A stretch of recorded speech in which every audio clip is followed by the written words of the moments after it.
I'm Jessica Anne Pressler, and you've tuned into Your Traitor Within, a podcast that exposes the brutal truths of healing, self-discovery, and breaking free from relentless patterns of self-sabotage. Welcome to Your Traitor Within podcast. I'm your host, Jessica Anne Pressler, a licensed clinical social worker and psychotherapist. I am truly honored to welcome a guest whose story and work embody the courage and transformation this podcast is all about. Beany is an abuse recovery coach and the founder of Breakthroughs with Beany, where she dedicates herself to helping women break the cycle of abuse, find their voice, and remember just how powerful they really are. Through one-on-one coaching, group programs, and thriving survivor community, Beany helps people break trauma bonds and rebuild the self-worth that abuse tries so hard to destroy. When I discovered Beany's page, I was immediately struck by two things: her deep knowledge of abuse dynamics and recovery, and her willingness to share her own story with raw honesty. Because Beany doesn't just teach these tools, she lived them. She survived an abusive relationship, found strength to escape, and at 50 years old, she started completely over. That takes a special kind of courage, the kind of courage that says, I'm worth more than this. It's never too late to reclaim my life. Today, Beany is going to share her Traitor Within story with us. How that internal voice shaped by trauma kept her trapped, how finally she broke free, and how she transformed her pain into purpose by helping other survivors do the same. Beany, thank you so much for your vulnerability ahead of time and for being here today. Welcome to Your Traitor Within. Thank you so much, Jessica. I'm happy to be here. I really am impressed. I went on your page, I looked at your videos, and I'm impressed at all that you do. And we chit-chatted a little bit before, but one point that we both made, and we both started doing this later in life, because we got out of our relationships later in life, but how when you're in it, when you go through the abuse or you go through any sort of experience, as much as you may know things from reading and learning, and there's another bit of empathy. There's another bit and so, in this community that we're in, where we help other people, many of us have had experiences, and then we get education. Or with me, I had the education, but couldn't apply it to myself. And then we're here to help others.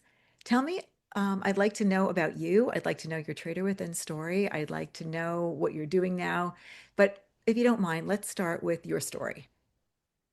Great. Yeah. Well, let's see. I'll go way back. I am the middle child of a single mom. My parents divorced when I was very young, and my mom brought all three children across the country away from my dad. He wasn't really in the picture for me, and I don't have a lot of memories of, being around at a young age, other than like in my adolescent years when I would go back to New York and from San Diego in the summers and try to spend time with him. But my memories of him were where I felt very unimportant and insignificant in that week or two that I had. And so I think that's kind of where my Traitor Within began for me. And that was kind of where things kind of sparked my need for external approval and external validation.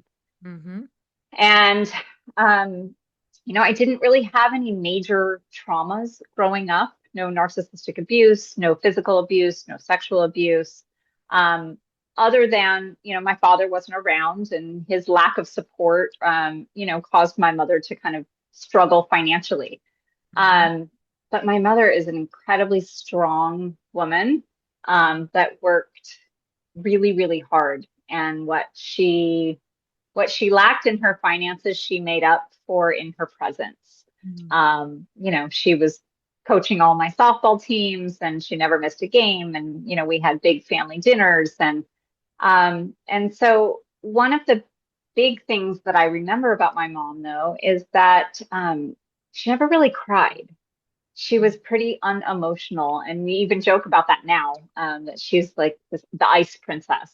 And I think that quality has kind of stuck with me, and it kind of shaped and molded what I thought strong meant.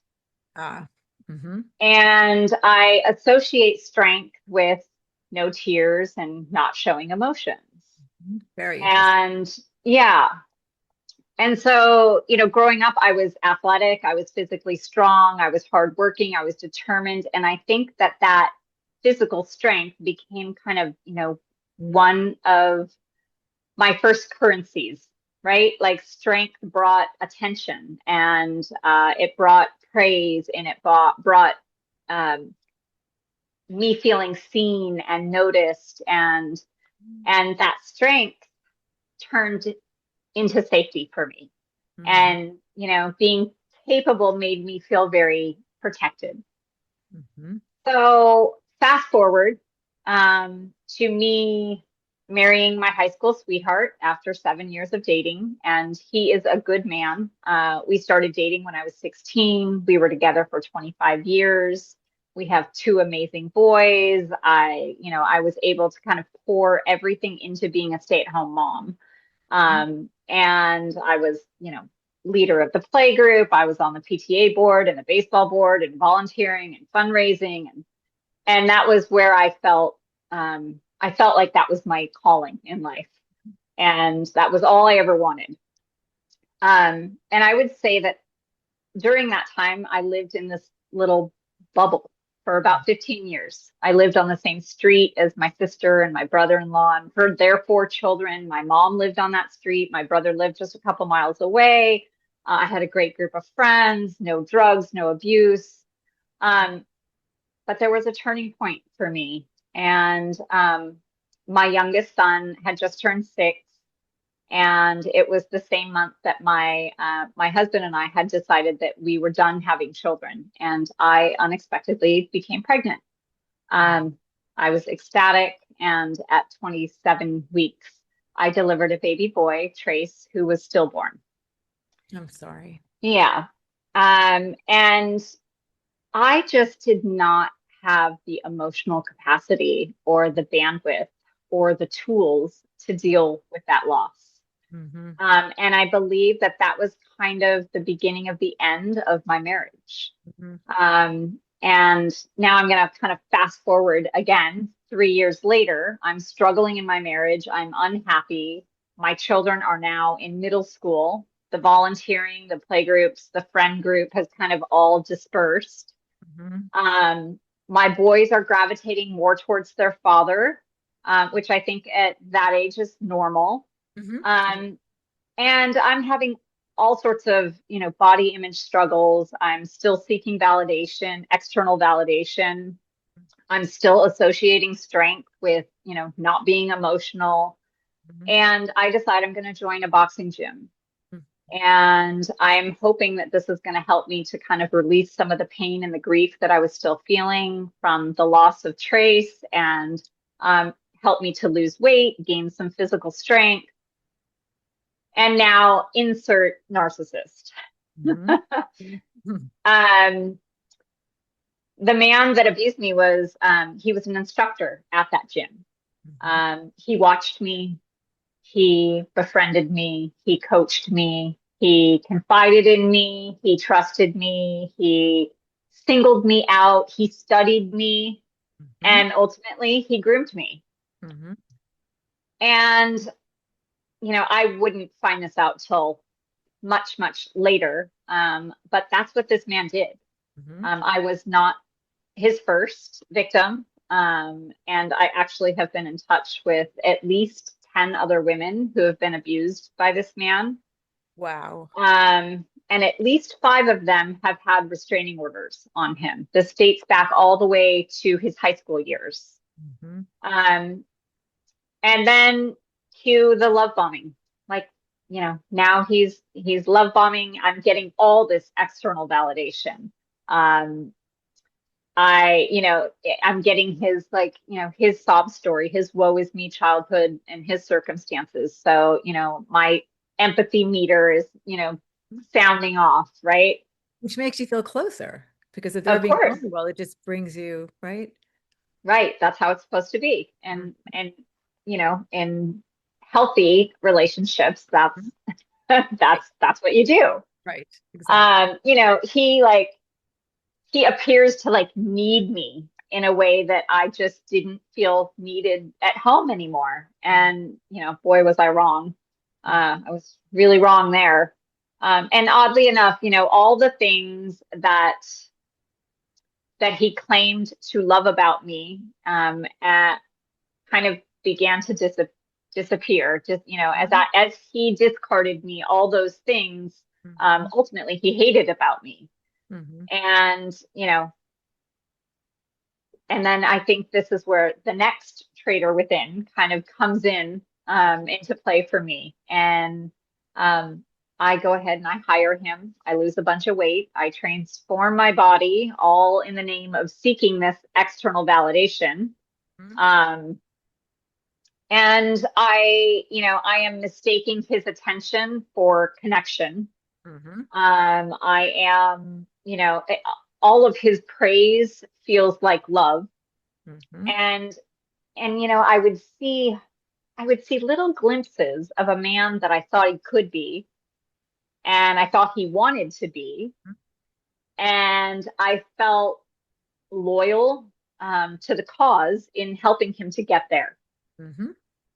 And the truth is that his words never matched his actions, not even from the beginning. They didn't match his actions, but, you know, hindsight, you know. I think you're addicted to that idea. You're addicted to that. Yeah, you know, exactly. A priest once told me, never fall in love with potential, which is good advice. Yes. Yeah.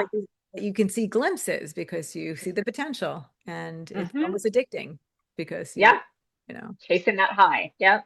Just like any drug, right? Always chasing that high. Well, a trauma bond is, to me, it's a drug. That Yes. and I say a crumb because usually after a while it isn't even a big, what you're taking isn't even a big moment. It's a little moment. No, your standard has dropped so much that you'll take anything. Right.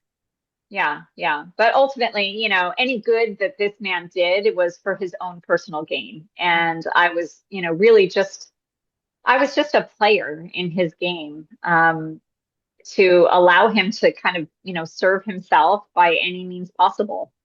And, you know, ultimately he took me under his wing. I became a personal trainer. We became this like power couple in the gym. And, you know, the ironic part in all of that was that it was that physical strength that became my identity. And that was one of the reasons why it was so incredibly hard to admit vulnerability later on when the abuse worsened. And, you know, that abuse was kind of always there in some way or another. I didn't always see it as abuse, but it was always there. You know, his manipulation, you know, there was always some kind of like mind fuckery.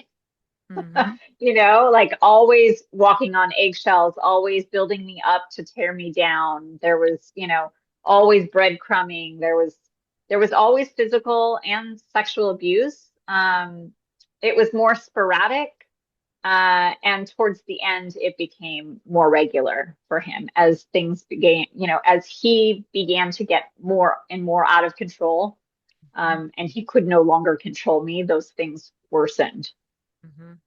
And, you know, through all of that, my physical strength masked so much of my life. You know, I could deadlift and I could teach women to reclaim their power, and I could lead, you know, 100 men and women in a boxing class, and I could walk into a room and feel confident and strong and chest out. You weren't just fooling others, you were fooling yourself. Yeah, absolutely. Yeah. And I was so disconnected with myself. And, you know, it is a survival mechanism. Yeah. And that's part of the traitor, because, you know, you're getting one piece that the traitor is trying to help, but the other piece, which is, you know, traces back to when you were younger, but the other piece, but you're staying in a relationship that is extremely. I mean, when I hear I mean, because you were raped. So we're talking Hmm. rape, physical abuse, and mental abuse of many kinds, I'm Hmm. sure. Yes. And, Yes. but yet you presented this strength Hmm. that you bought into a bit, and Yep. others didn't even know they needed to help you because. Yeah. Yeah. Yeah. I just posted something today about that exactly. Mhm. With pictures of me during that time, Mhm. and you would never know. You'd never know that, right after that picture was taken, I was, the hell that what happened right after. And, I guess my traitor within used strength against me. Yes. I confused, endurance with strength and loyalty with love. And, I can handle this, be stronger, do more. Mhm. And, I believe that leaving, I believed that leaving meant that I was failing. Mhm. Um, Mhm. when really, what it would have meant for me was freedom. Mhm. And, strength became kind of the reason to struggle Mhm. and endure instead of just Interesting. leave, Very you interesting. know? Yeah, instead of to just leave. I felt like such a fraud, Mhm. such a fraud. The Mhm. stronger I looked, the more alone I felt. And kind of that gap in Mhm. between who I looked like and how I felt Mhm. just widened. And there was just so much shame that lived in that space. And I So think, much shame. and I think people don't understand, again, who's not been in it, the shame that you feel, that people feel. So, There's so many feelings that go on yeah, in yeah, people's private lives that they don't, yeah, that people don't know when you walk down. I always say when someone walks down the street, please say hi, even if yeah, you're walking by, because you have no idea what's going on hmm, inside or in their heart. yeah, yeah. And so I was really good at what I did when I was a personal trainer, and I loved working with women and watching them transform themselves, both physically and mentally, because I felt like they kind of went hand in hand. Mhm. Um, but I just was not being authentic in my message because I was living in this vicious cycle. Mhm. And, that went on for 10 years. Wow. Yeah, that went on for 10 years. And I think it's worth mentioning that this man is a black belt in jujitsu. And as his ranking in the sport increased, the abuse for me worsened. Mhm. um, his sense of self and entitlement and his audacity just Mhm. continued to grow. And, Which is I, which is wouldn't have been necessarily what I would have predicted, because I would have thought that the more he was able to feel good about himself there, he wouldn't have needed to hurt you. mm, But clearly yeah, but wrong. I think I was onto his game. And so Mhm. I did not allow, or I would call out things more often than I would at the beginning. Mhm. And so I think that as his mask began to come off, Mhm. he needed to try to get more and more control of me. Okay. Um, but I literally tried to leave multiple times a year for that entire decade that I was with him. But somehow he would always, he would either threaten or convince or scare me into either taking him back or returning myself. And I went no contact more times than I can count. Mhm. I fled my city multiple times. I kicked him out every other week, and always to have the same result. And I So just, a little bit about the cycle. So what would he do to yeah. get back? Like what would get you to open the Um, door? well, first he would try to be nice. I love you, I miss you, let's be a family again, blah blah whatever. When that didn't work, then it would switch to I see that your mom's light is on at her house. Hmm. I'm going to go to your children's work. I'm going, he would slash tires of anybody that was associated with me. He would key my car. Um, and so just it got to a point where he knew that he could not physically hurt me, enough for me to go back, and that the best way to get to me was to get to the people around me.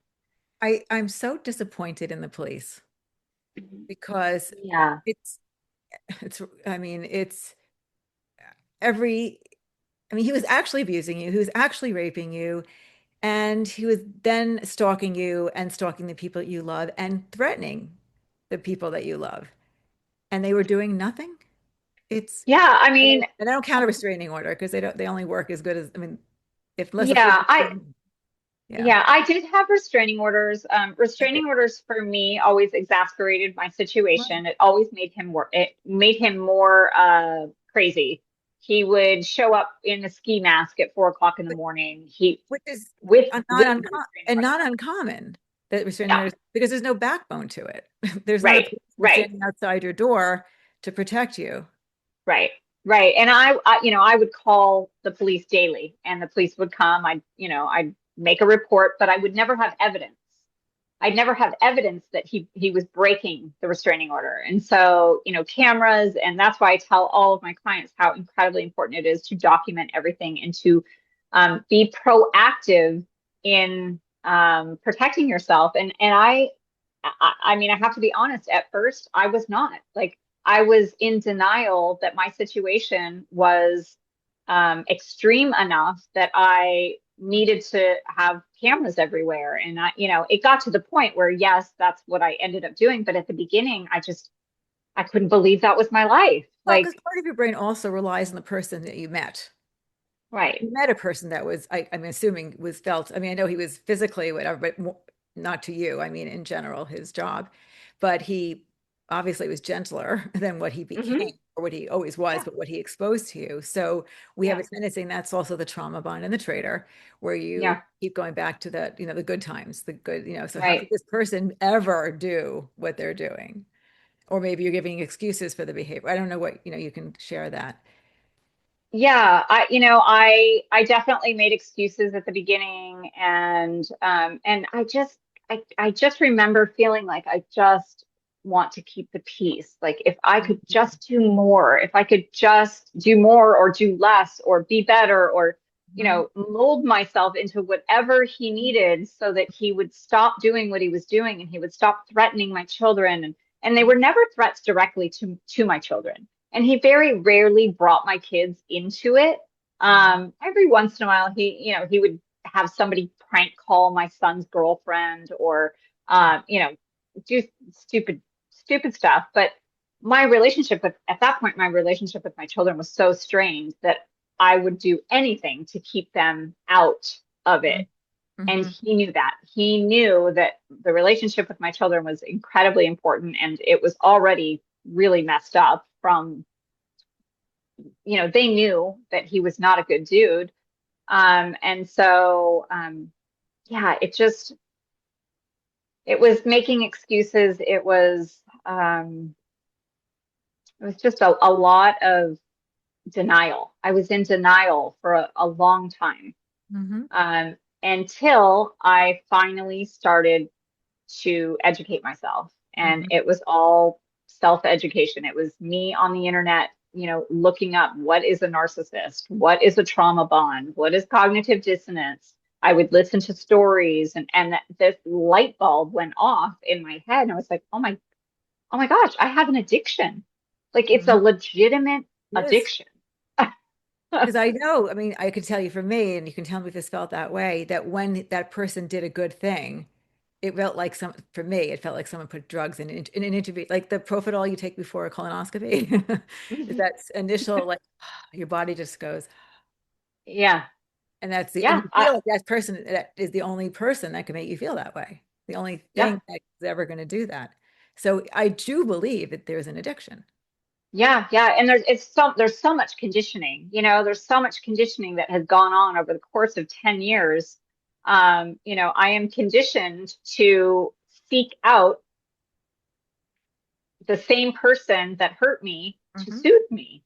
Correct. And it's not a mistake. That's very on purpose that, Mhm. he has done that.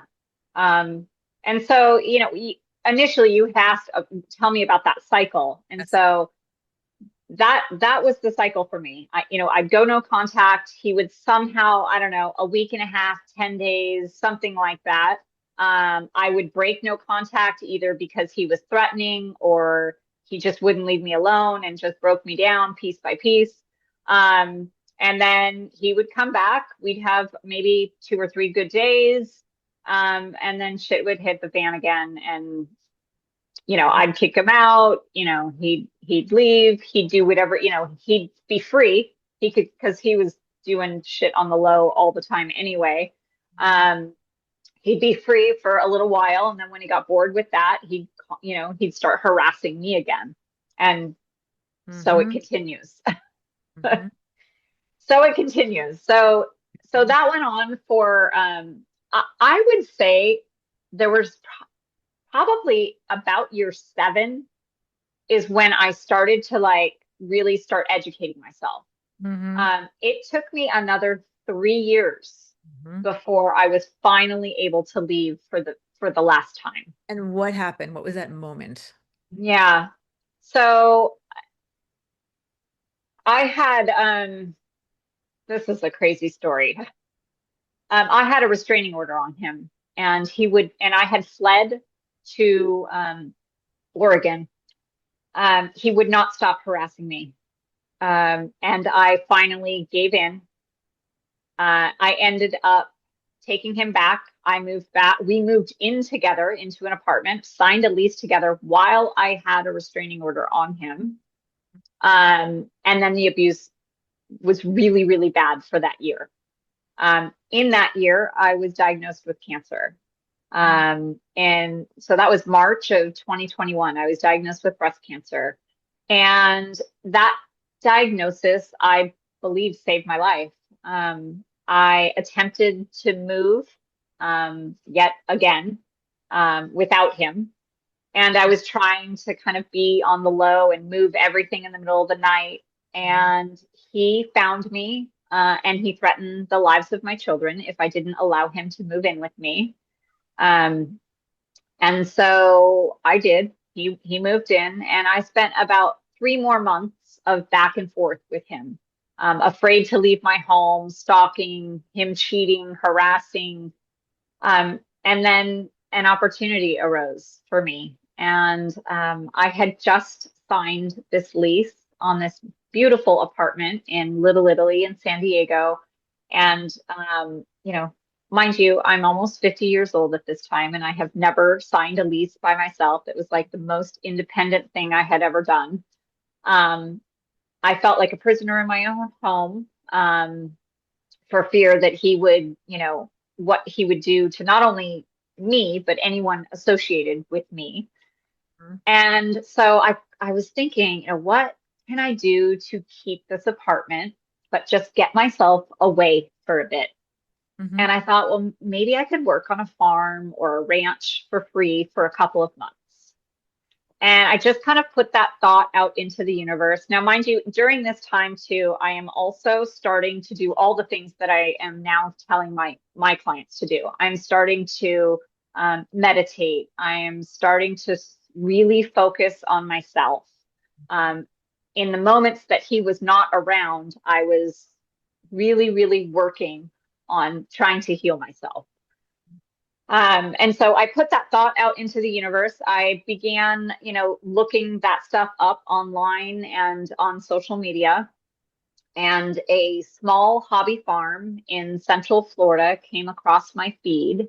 A woman had escaped her own narcissistic marriage. And I made a comment on her post. She commented back. We got on a phone call. And we were on the phone for about half hour, 45 minutes, and she offered to have me come visit for a week. And at that point, I felt like I don't have anything to lose. I'll go for a week. And so I bought a plane ticket, and I knew that I needed to make it to that plane ticket because our relationship was so back and forth. And so I was like, okay, no matter, there were multiple times in the time that I bought the ticket and when I was actually supposed to fly out where I was like, oh, I'm not going, I'm just not going to go. And then I don't know, I think we had 2 good days again. We had 2 good days together. And he woke up in the morning, he said, I'm leaving and I don't know when I'm coming back. And I was like, okay, no matter what, I'm getting on that plane. It was a Tuesday. So that happened on a Sunday. I'm getting on that plane on Tuesday. And I did. I packed my bags for a week. I didn't tell anyone that I was leaving. I got on the plane. I went no contact and I never went back. Yeah, I didn't anticipate that at all. But when that week was up, I knew that I was not ready to return. And what I found was that the further away that I got from him physically away, I got from him, the more powerful my healing became. Yes. And this part of my story, what I don't want people to confuse is that this part of my story is like, oh wow, she just packed up and left. Well, I can't do that. Please know that I had years of decisions and planning and leaving and coming back and breaking no contact and leaving again, that ultimately brought me to that point. It brought me to, that straw that broke the camel's back moment. And I don't want to kind of downplay or mislead that, like, oh, it was just that simple. Well, until we said this, we both said this straw, you had many straws, you had many like cracked pieces, the smaller pieces up to that point. And yes, the planning and decision making. And you just said to me that even you knew that there was a chance that something was going to try to stop you, that something inside of you was going to try to stop you. Yeah. You just needed to get to that plane. Yeah. But you knew enough to even see that may not have happened if you did. Yeah. So there's very rarely is there a thing. I mean, I think there was the average that people go back 7 times. Yeah. When they're trying to leave. Yeah. Oh yeah. Mine way more than that. And you're way more than yeah. Way more than that. But I came to Florida. I began to focus on myself. I tried to be alone. I journaled. I learned a lot about the cycle of abuse. I listened to podcasts. I slept. Oh my God, I slept. I can imagine. I slept so much. I began to repair relationships with people that I had lost throughout that decade.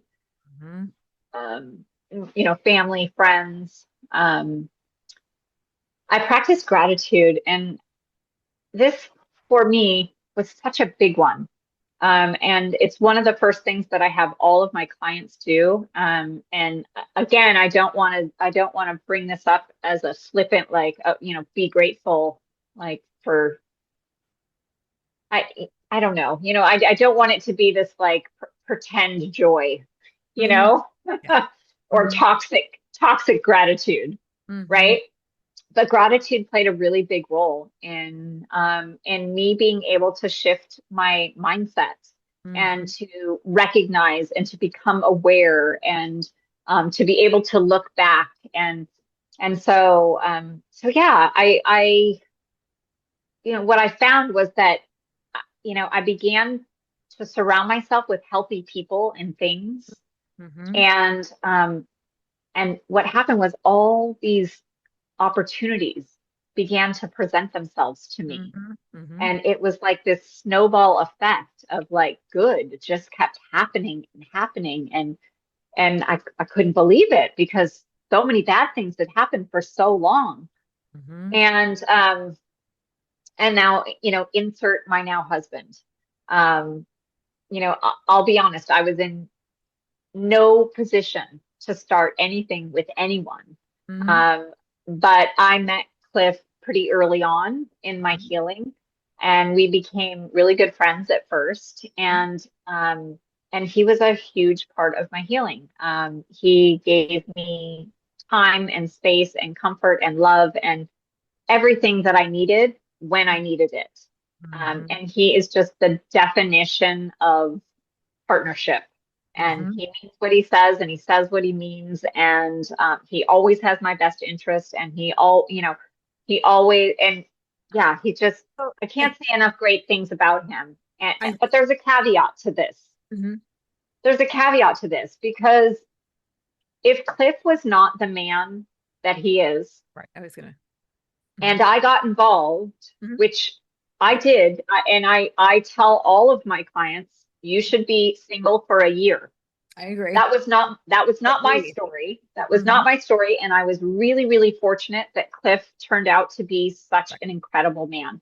But had he been a narcissist, Right. I would have fallen So hook, line, and sinker again. right. So I think that that's an important piece. And I was going to say to you, first of all, you don't have to be alone to heal. You can be with the right person, and that person can help you heal. Yes. I love something called imagotherapy, and part of imagotherapy is heal. It's a couples therapy where people literally learn each other's wounds and their triggers and their traitor within, and they heal each other. So Yeah. you don't have to heal alone, but the risk is, as you pointed out, that you're can and maybe even likely because you have a certain way, picking, um, get the wrong person and then get Hmm. right back in because you didn't do the work, Yep. which was my problem, which is why I kept Mm. getting my relationship. Right. But you got lucky. And I will say the same thing for me too. Like, people say to me, well, how do you know your traitor within isn't going to pop out again? And my answer is you always can. The traitor within is in your pocket. It can be triggered.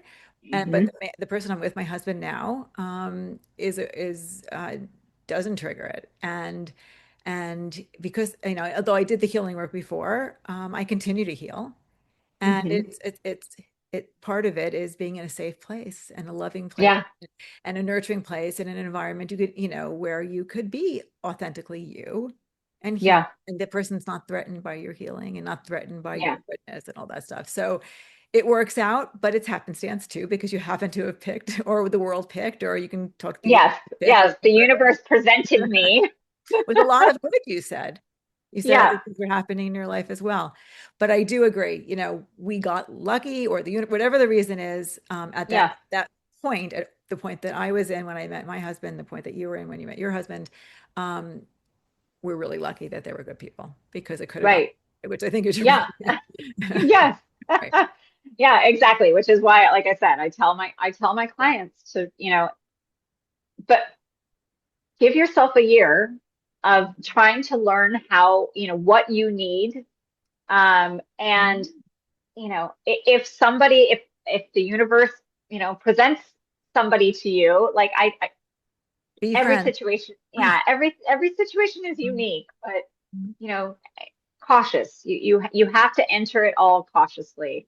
And at And least a year. I mean, if you came to me yeah, because of I mean, because yours is many, many years of yeah, incredible abuse in every single abusive way it could be.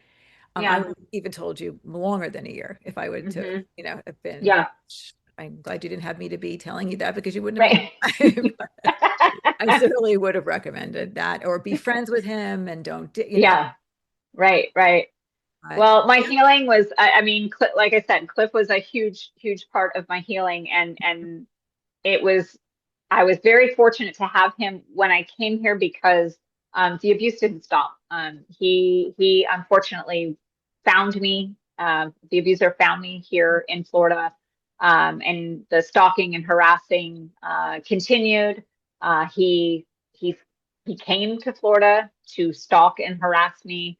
Um, and one day I just had enough of it. I could see everything for what it was, and that he was a bully, and that he was, a coward, and I decided that I was going to publicly expose him. Mhm. And that was the day that I gained so much of my power back. Yes. And I would never recommend that to anybody. I know every situation is incredibly different and unique, and I weighed my options, Mhm. um, and I decided that was what was going to work for me. And he eventually stopped harassing me about a year later. It's And supposed it's yeah, supposed yeah, to be. I initially just started with my story. I went to the park and I held the camera in front of me and I just said, I left out names. Anybody who knew me would know who I was talking about, but I just told my story. He didn't like that. He demanded that I take it down. And every time he contacted me, I would put a little bit more of my story out there. I would show videos and block out his face. And then he would tell me to take that down. And then I would put more videos and I'd put his name out there. And then he would, not like that and try to, harass me again. And then I would, I would show videos of him actually abusing me, and just continued to take my power back every single time he contacted me. I mean, taking your power back is huge, because they It do. is. They need, that's what they're going after, power and control. Yeah. They get it. So Mm-hmm. taking it back, which of course made him angrier, I'm sure. Yeah. But it's empowering for you, because you Yeah. Yeah. gave it up completely to him for 10 years or more, Right. because of the post abuse as Yeah. well. Yeah. Oh yeah. Yeah. Did you ever And go to the Florida? ultimately, Did they ever go to the Florida police when he was I harassing did you? not go to the Florida police. No. He showed up where he thought I was here in Florida. He actually had emailed me and told me to meet him at a restaurant. And he wanted me to wear this at this time, bring this, do this, like, and I was like, I'm out. And I left. He came, he, took videos of himself where he thought I was. And that was when I just was like, okay, I've had enough. I've had enough of this.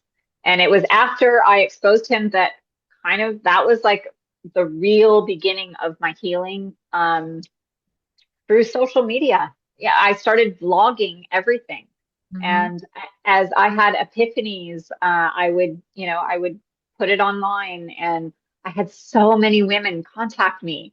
So many women. I was shocked It's very at some, sad yeah, how many some I people out knew, there. some I didn't. Ah, And oh, so and then I started having women who knew him, who had been specifically abused by the same man, contact me. when they called you, did it feel validating?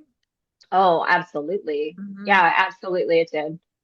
Yeah. I mean, he's, like I said, he's got women all the way through high school, all the way, Well, he is who he is. yeah, he is who he is. Mhm. Yeah. Yeah. And so that really, vlogging all of that, it helped me to feel seen and heard. It helped me to assign a purpose to the shit show that was my life for an entire decade. And ultimately, that's what led me to Breakthroughs with Beany. So it just was, it could not have happened any, I don't know, it was almost like it was choreographed. Yeah. And Yeah. down to the goodness of how your life is right now. Yes. Because Really. one, for you, it's really important. So this is personal, but also when you talk now to this community, you can say that there's hope, and you had it before it wasn't about meeting the man. It was about you. Yes. And he just provided a safe place to Yeah. Yeah. and which is, it sounds like what you tell people. It is not about Yeah. you don't recommend but this, but it was Right. providing a safe world. But you said other things were also going really well in your life now. And I'm sorry for Yeah. what it went through up to Well, now. thank you. Because Thank you. And I think it's important for people out there listening to know that healing is not just like, it's not this glamorous moment where you kind of all of a sudden wake up and you feel healed. It's like a million tiny decisions and choices and moments that you make throughout your day. And ultimately, those all end up stacking up. And one day you wake up and you realize, hey, it doesn't hurt as much today as it did before. And two pieces too, you can have days where you're going backwards. It doesn't mean you're going to be you're going to slide back down like in Candyland. Yeah. It means that Yeah. you did a day that you went backwards, but you can Yeah. go 2 steps back, 3 steps forward. Now, Yeah. let me ask you a question about grief, because I'm a big, as a bereavement. Did you grieve your past life? Did you grieve? Like, how was that process? Absolutely. Oh, absolutely. I think what I grieved most was time, the time that I lost throughout that decade. I lost so much time with my children. And that is the biggest that is my biggest grief.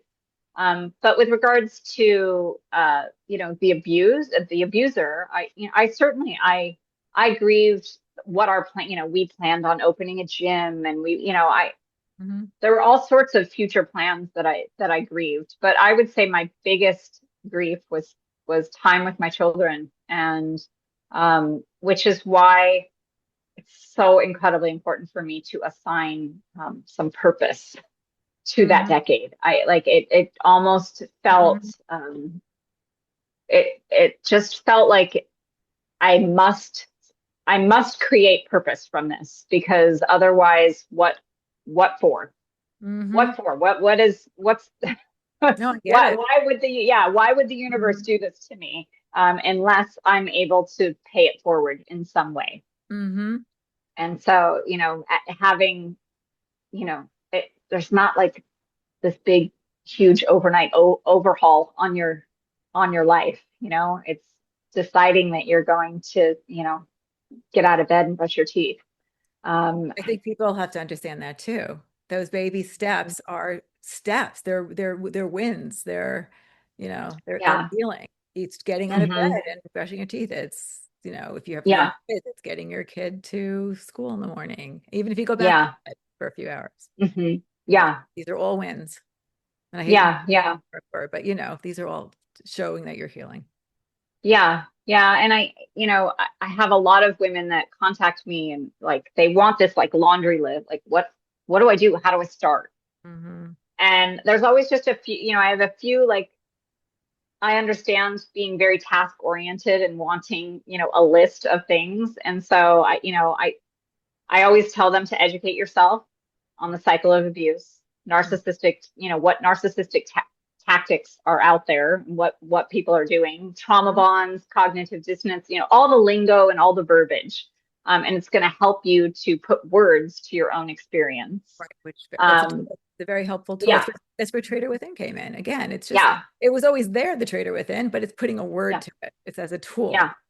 Right. I think the other thing is to become self-aware and reflective. And that is ultimately going to bring you to that radical acceptance of being able to accept your situation for what it truly is. Right. Because you need to accept that this is that is who that person is. This is what the person is. You will never change that person. And you have the power to make changes in yourself. And that person doesn't want to change. Right. They want to change. They can't change for it, depending on what level they are, and I don't know if you got stuck into this, but it sounds like you did. When you learn of their past, or at least with the stories they tell you, you have empathy toward them. So it probably excuses the behavior too. Of course. So I always caution people out there that are, I guess, empaths, or people that are empathetic, because, and it's a wonderful trait. Don't ever not be you. But right. And empathy is given to a person that's hurting you. And often they use that anyway. They pretend they're the victim. Of course. Right. You got to let that go. That's what part of the knowledge is your superpower. Part of that is knowing that they're using that to manipulate, or knowing they can't change, and knowing that, and being that empathetic person, which again is a wonderful part of you, the person. Right. It's going to kill you. I mean, it's I don't know about you, but it sounds like you talked about having cancer. You get sick from this. Relationships. Absolutely. I 100% believe that your immune system is shot. You cannot be. They slowly are hurting. Or killing you. I think that my body was fighting the wrong things. My body was fighting just to stay alive on a daily basis. And it was not fighting what it should have been fighting inside of my body, because it just needed me to wake up the next morning. And that's why I got cancer. So I wholeheartedly believe that my lifestyle is what caused that cancer diagnosis. And in March, I will be 5 years cancer-free. I was just going to ask you, and at 5 years, that's a big thing. 5 years. That means it is done, right? Yes. Congratulations on that. Thank you. Amazing. So I think, the other really big thing I want to tell people who are listening is to take the focus off of others and put it onto yourself. and that's going to help you to it's going to help you to move forward. It's going to help you to learn about yourself and learn about what your body is telling you, because there were signs from day one. There were signs that my body was trying to tell me, hey, red flag here, like Well, pump the part of the brakes. part of the traitor within is that voice that says, don't listen to the red flags or Hmm. behave a certain way and ignore the red flags. Mine was big on that, you know, and Yeah. I often, I mean, I had fights with my trader. Like my trader would say something to me, or like I'd feel something, and initially I would respond like someone's cheating, and I would say something, and then my trader would come in and say, they're not cheating, they're just staying Yeah. out late. So Hmm. the ignoring part is huge. You know, if you look at my Hmm. has her hands over the eye, Yeah. because Yeah. the trader is saying, don't, you know, what you see isn't real, Yeah. you know. So Right. I always say that the abuser and the trader can walk hand in hand. They, you know, Hmm. use each other. And Yeah. the user Yeah. knows your past. They use it. Yeah. Yeah, absolutely. And And the then last thing that I would tell you is to find community, find huge. women, find others that get it. I, Because huge. abuse just breeds isolation, Mhm. and your healing deserves to have community and people that get it. And I want to say something too about this because people don't always talk about this. You know, they always talk about the abuser that isolates you. They say they start telling you bad things about your friends, or they say you can't go out tonight. I mean, very blank. And but sometimes they don't need to. If you're so hyper focused on them, your head isn't out the door anyway. Right. So you're, you know, just by True. hyper focus on them, you're being isolated. Right. Everything's Yeah, about them. absolutely. When you see your friends, if you say anything about what's going on, which often you don't, you are asking them like, okay, so what does this mean? Why is he doing that? Does he, you know, is he, you know, it's all about them. All So about you're them. isolated just by that. Yeah, Even if you're seeing friends absolutely. and going to work and doing whatever. Yeah, I think being able to, look in the mirror and really Mhm. turn your focus onto, why did I stay? Like what caused me? What is my traitor within? Yeah. Like, yeah, get to know that traitor, because Mm. you don't want to repeat patterns, No. and they will repeat. They will Yeah. repeat. Yeah. And with the trader, it often is there to help you. It thinks it's helping you. It's hyper focusing Mhm. with like tunnel vision on something that is not helpful anymore. Yeah. So what you may have used Yeah. as a child or some points in your life, if you're in a relationship with a person who is abusive, it is not helpful to, Yeah. you know, it's not doing. Yeah, I would agree. I think that, I think that your traitor is not necessarily your weakness. It's not your enemy. Hmm. I think that it's designed to adapt, to help you to adapt to Hmm. situations. Hmm. And, my traitor is part of me that helped keep me safe. Hmm. Yes. And the moment that I became aware of her and I was able to stop, like confusing that endurance for strength, Hmm. I was able to kind of change everything. Hmm. So it goes back Yeah. to what you had said before. We both said that awareness is key. Hmm. Learn about It your really is. learn about your trader, learn about the other person. And as regard to a person with high narcissistic traits or a sociopath or um, is that they're so, I hate to do it, simple. They Once really you are. know, it's such a simple, the way they think is so simple.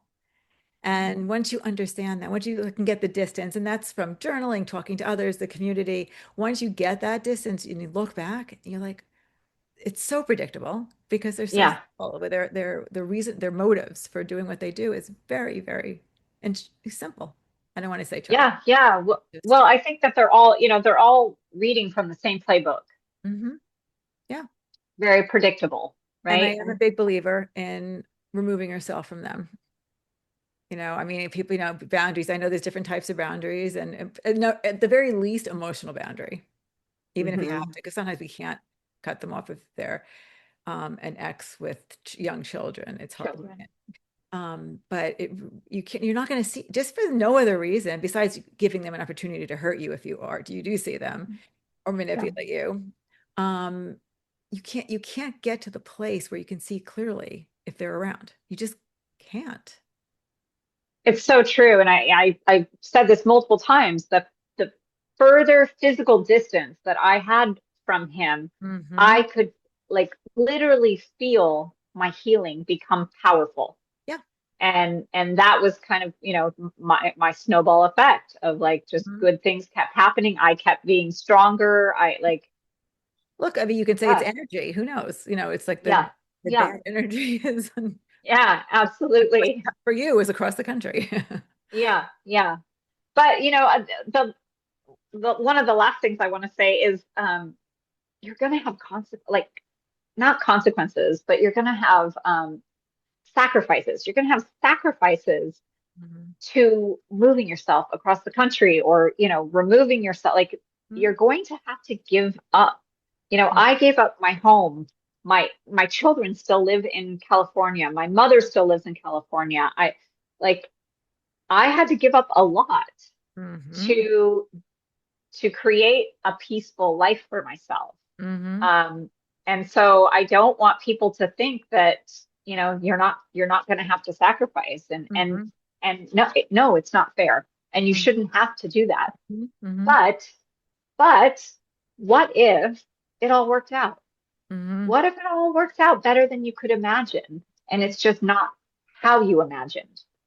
Right. And that's what happened for me. I mean, I never imagined moving Well, to when Florida. you, Are you kidding me? I'm a San Diego native. Florida? I don't want to live in Florida.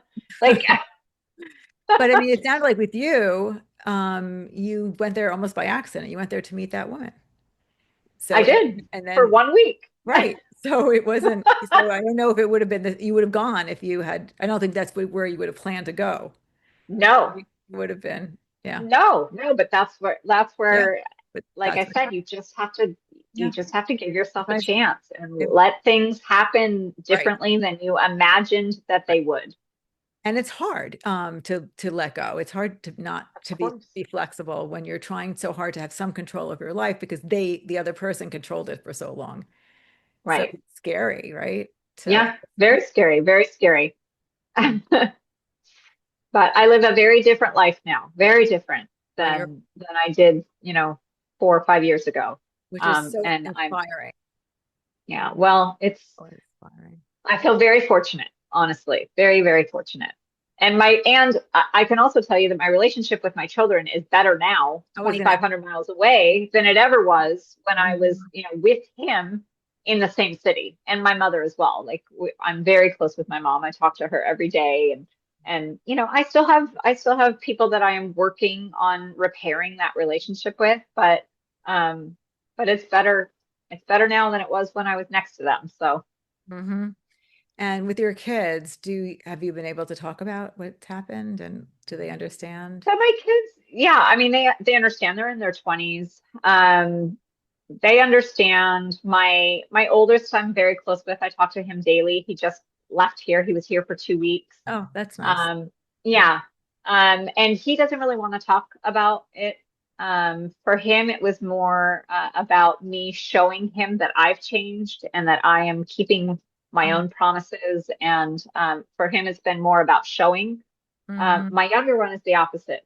My younger one, he needed to hear more of a conversation, Mm-hmm. and which is harder because we're so far away. Mm-hmm. Um, he just, yeah, I'm still trying to crack his code. Um, but better than when I was with the abuser. Mm-hmm. Yes, and it will take So. time, but they're young and you have a lot of time, thank goodness. Yeah, I mean, I didn't understand it. I'm not going to expect a 20-something-year-old, Right. young man to understand it. But And what you're going to do though is you're going to also teach them skills for themselves yeah, and knowledge and teach them empathy and it's yes, the time you can't get back that time, but you can make yeah, this moment forward or the moments that you had forward yeah, a better, maybe even closer than it ever would have been relationship with them, and you can teach them. yeah. I hope so. I hope that my relationship with them just continues to grow. Hmm. Yeah. Yeah. So anything you want to add before we end? Um, I guess I would just say that, it's incredibly powerful um, when you realize that you don't need to abandon yourself Hmm. to be accepted by others. Hmm. And to be able to stand in your truth is it's powerful, and never stop trying. Hmm. Never stop working and trying. And, for like I said, for that entire 10 years, I tried to leave. Hmm. Um, and and I will continue to heal, actively work on healing myself and learning Hmm. to make myself better and stronger. Hmm. Well, thank you for telling your story. Thank you for your Yeah. vulnerability. Thank you for, because people are going to hear this and people who don't know you will hear this and be inspired. And so what are you doing now to help people? How have you taken your story to help others and what can they take Yeah, from it? so I have developed, I have one-on-one coaching Mhm. with clients. I have group coaching with something called the Breakthrough Collective, where we heal in a group setting.